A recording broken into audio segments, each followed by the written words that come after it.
Ancient textiles from the Judean desert reveal that many Roman-era purple garments were not dyed with costly murex but with a clever blend of madder and woad, exposing a widespread fake luxury industry 2,000 years ago. The latest analyses of Roman-era textiles from the Judean desert have uncovered a remarkably human story. Social climbing, strategic imitation, and an ancient version of luxury for less. Research led by the Israel Antiquities Authority shows that many garments once thought to be dyed with the prestigious Murex purple were, in fact, colored using a clever blend of cheaper plant-based dyes. The findings suggest a widespread market for convincing imitations, an early product for the masses, as one researcher put it, long before fast fashion and counterfeit brands reshaped the modern economy. Prestige in a thread. Why color mattered in the Roman world. Clothing in antiquity was never just functional. It was a declaration of identity, wealth, and ambition.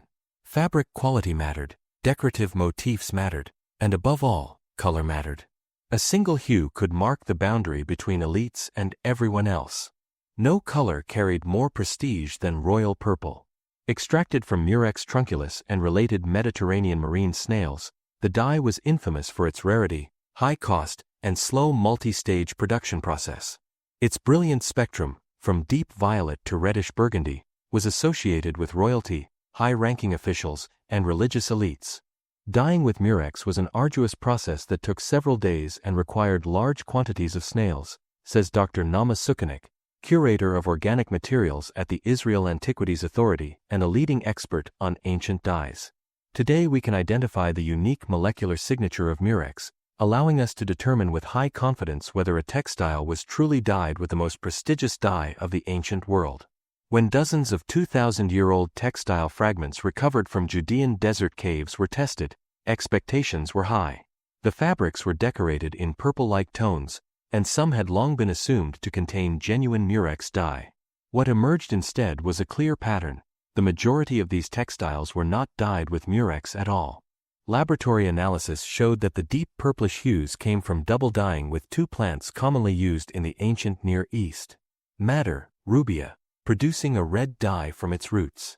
Woad, Isatis tinctoria, producing a blue dye often described as the Near Eastern indigo.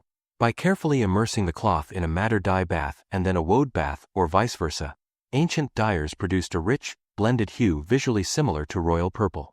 The process required skill but no sea snails, no complex chemical extractions, and no days-long preparation. Double dyeing achieved a sophisticated imitation that could easily pass for authentic royal purple, Dr. Sukanik explains. Madder and woad were widely available, far cheaper, and far easier to work with than Murex snails. Their use points to a deliberate strategy, creating prestige at a fraction of the cost. An ancient marketplace of imitations. The discovery highlights a phenomenon that feels strikingly modern. Fake luxury, tailored for people who wanted to display status without paying elite prices. These plant-dyed textiles reveal that imitation was not a marginal practice. It was widespread, normalized, and accepted. And it was not a Roman invention. A Babylonian cuneiform tablet from the 7th century BCE already describes a dyeing recipe designed to mimic expensive purple. Human nature has not changed, says Dr. Sukanik.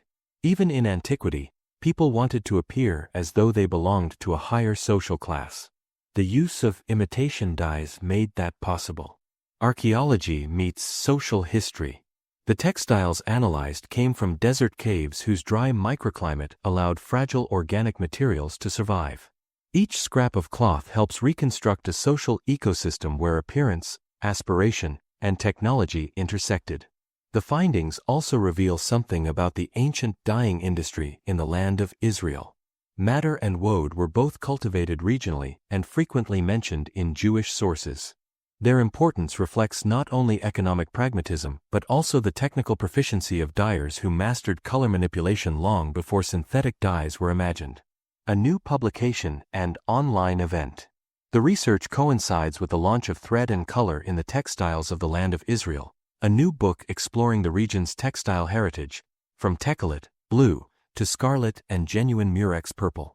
An online event hosted in partnership with Yad Yitzhak Ben-Zvi will take place this Thursday on Zoom, offering the public an opportunity to hear more about the dyes, traditions, and technologies behind these discoveries. Participation is free with prior registration.